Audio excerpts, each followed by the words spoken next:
ചാനലിലേക്ക് ഏവർക്കും സ്വാഗതം.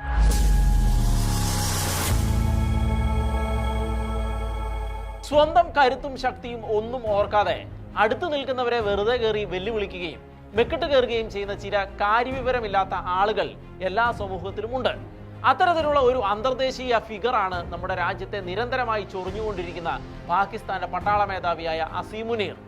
അടുത്തിടെ ഇസ്ലാമിക തീവ്രവാദികൾ ഇന്ത്യയിൽ നടത്തിയിട്ടുള്ള തീവ്രവാദ ആക്രമണങ്ങളുടെ തുമ്പ് പിടിച്ച് അങ്ങോട്ട് അന്വേഷിച്ച് എത്തിയാൽ അതിന്റെ അപ്പുറത്ത് ആഭാസകരമായ ഒരു ചിരി ചിരിച്ചുകൊണ്ട് ഈ ചോരക്കുതിയൻ നിലകൊള്ളുന്നുണ്ടാകുമെന്ന കാര്യം ഉറപ്പാണ്. മനുഷ്യന്റെ ചോരയിൽ മതിച്ചു കുളയ്ക്കുന്ന തീവ്രവാദികളുടെ സമ്പൂർണ്ണ നിയന്ത്രണത്തിൽപ്പെട്ട് ദുരിതപൂർണമായി മാറിയ ജമ്മു കാശ്മീരിനെ കൃത്യമായ നടപടികളോടെ വിടുവിച്ചെടുത്ത് കേന്ദ്ര സർക്കാർ അവിടുത്തെ ജനജീവിതത്തെ സ്വാഭാവികമായ നന്മകളിലേക്ക് നയിച്ചുകൊണ്ടുവരുമ്പോഴാണ് ഇയാളുടെ കയ്യിൽ നിന്ന് ആശീർവാദം പറ്റിയ തീവ്രവാദികൾ പഹൽഗാമിലേക്ക് തോക്കുമായി ഇറങ്ങി മതം തിരഞ്ഞ് തുണി പോലും അഴിച്ചു നോക്കി മതം ഉറപ്പാക്കിയിട്ട് നമ്മുടെ സഹോദരീ സഹോദരന്മാർ കുറെ പേരെ വെടിവെച്ച് കൊന്നുകളഞ്ഞത്.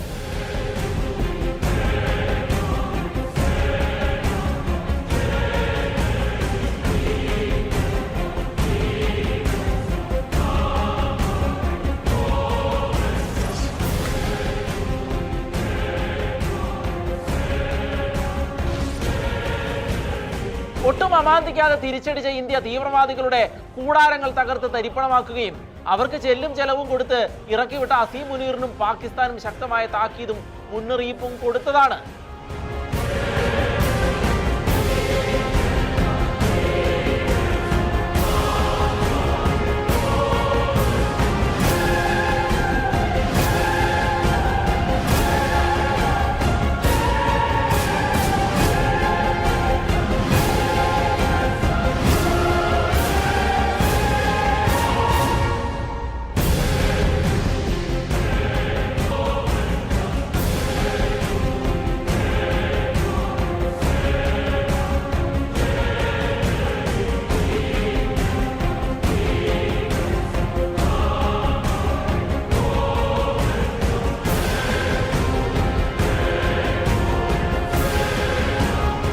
ബഷീറിന്റെ എട്ടുകാലി മമ്മൂഞ്ഞിനെ പോലെ ലോകത്ത് നടക്കുന്ന കാര്യങ്ങളിലെല്ലാം ക്രെഡിറ്റ് എടുക്കാൻ നടക്കുന്ന തരത്തിലേക്ക് അമേരിക്കൻ പ്രസിഡന്റ് ഡൊണാൾഡ് ട്രംപ് താണപ്പോൾ ഇന്ത്യ നിലപാടിൽ ഉറച്ചു നിൽക്കുകയും ഇന്ത്യയും ട്രംപും തമ്മിലുണ്ടായ അസ്വാരസ്യങ്ങളെ മുതലെടുത്ത് ട്രംപിന്റെ ഒപ്പം നിലകൊള്ളുകയും ചെയ്ത അസീം മുനീർ 1-2 തവണ അതിഥിയായി വൈറ്റ് ഹൗസിൽ എത്തിയതോടെ ട്രംപിന്റെ വലം കൈയായി മാറിയെന്നും ഇനി ഇന്ത്യയടക്കം ലോകത്തിൽ ആരെ വേണമെങ്കിലും മെക്കിട്ട് കയറാമെന്നുമൊക്കെയുള്ള മിഥ്യാബോധം കലശലാവുകയും അത് ധരിച്ചു വശായതിനാൽ അത്തരത്തിൽ ചില ഡയലോഗുകളൊക്കെ അയാൾ അടിക്കുകയും ചെയ്തു. എന്നാൽ കാരണമില്ലാതെ തങ്ങളെ തോണ്ടിയാൽ ഏതു വമ്പനായാലും തിരിച്ചടിക്കുമെന്ന് ഉറപ്പിച്ച് നിലകൊള്ളുന്ന ഇന്ത്യയുടെ നയങ്ങളെക്കുറിച്ച് ഒന്നും അറിയാതെ കുഴങ്ങിയ പാകിസ്ഥാൻ ആകെ ആശയക്കുഴപ്പത്തിൽ തുടരുകയായിരുന്നു. എന്നാൽ ഇപ്പോഴിതാ പാകിസ്ഥാന്റെ ആദ്യത്തെ പ്രതിരോധ സേനാ മേധാവിയായി അസീം മുനീറിനെ നിയമിക്കാൻ പ്രധാനമന്ത്രി ഷഹബാസ് ഷെരീഫ് വ്യാഴാഴ്ച പ്രസിഡന്റ് ആസിഫ് അലി സർദാരിയോട് ഔദ്യോഗികമായി ആവശ്യപ്പെട്ടിരിക്കുകയാണ്. കഴിഞ്ഞ മാസം പാർലമെന്റ് 27ാമത് ഭരണഘടനാ ഭേദഗതി പാസാക്കി കമാൻഡ് ഐക്യം സൃഷ്ടിക്കുന്നതിനും ഏത് നിർണായക സാഹചര്യത്തിലും തീരുമാനമെടുക്കാൻ വേഗത്തിലാക്കുന്നതിനുമായി ഈ പദവി സൃഷ്ടിക്കുന്നതിന് വ്യവസ്ഥ ചെയ്തുകൊണ്ടാണ് പുതിയ സ്ഥാനത്തേക്ക് മുനീറിനെ അവരോധിച്ചിരിക്കുന്നത്. ഏതായാലും നന്നായി. കാരണം പഴങ്കഞ്ഞി പരുവത്തിലിരിക്കുന്ന ഷഹബാസിനെ പൊക്കിയെടുത്ത് അകത്തിട്ടുകൊണ്ട് പട്ടാള മേധാവിയായി അസീം മുനീർ ഇന്നല്ലെങ്കിൽ നാളെ പർവേസ് മുഷറഫിന്റെ വഴിയെ പാകിസ്ഥാനിലെ സ്വയം പ്രഖ്യാപിത പ്രസിഡന്റ് ആകുമെന്ന കാര്യത്തിന് തെല്ലും സംശയമില്ലായിരുന്നു.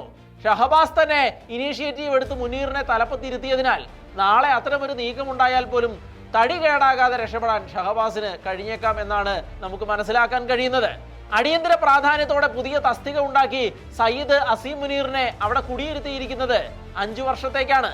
ഇതോടെ CDF പാകിസ്ഥാന്റെ സൈന്യത്തിന്റെ മാത്രമല്ല വ്യോമസേനയുടെയും നാവികസേനയുടെയും കമാൻഡറായിരിക്കും മുനീർ. ഏതായാലും ആകെ വശപശ ആയിരിക്കുന്ന ഒരു അസ്വസ്ഥ മാനസന്റെ കയ്യിലേക്ക് പൂർണ്ണ അധികാരം കൂടി കിട്ടിയാൽ പിന്നെ സംഭവിക്കാൻ പോകുന്നത് എന്തായിരിക്കുമെന്ന് ഊഹിക്കാൻ കഴിയുന്ന കാര്യമാണ്.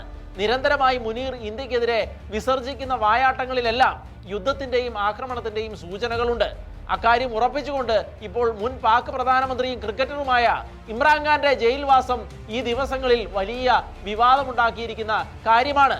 ഖൈബർ പഖ്തൂൺഖ്വയിലെ അബാട്ടാബാദിലുള്ള പ്രീമിയർ പാകിസ്ഥാൻ മിലിറ്ററി അക്കാദമിയിൽ വന്ന് പ്രസംഗിച്ചുകൊണ്ടിരുന്ന ഘട്ടത്തിൽ മാസങ്ങൾക്ക് മുൻപ് ഇന്ത്യയെ മെക്കിട്ട് കയറാനുള്ള ഡയലോഗ് മുനീർ അടിച്ചതാണ്. ആണവവൽക്കരിക്കപ്പെട്ട ഒരു അന്തരീക്ഷത്തിൽ യുദ്ധത്തിന് ഇടമില്ലെന്ന് ഇന്ത്യയുടെ സൈനിക നേതൃത്വത്തെ താൻ ഉപദേശിക്കുന്നുവെന്നും മുന്നറിയിപ്പ് നൽകുകയും ചെയ്യുന്നുവെന്നുമായിരുന്നു മുനീറിന്റെ ഇണ്ടാസ്. എടുത്തടിച്ചതുപോലെ തന്നെ ഇന്ത്യയുടെ കരസേനാ മേധാവിയുടെ മറുപടിയും വന്നു.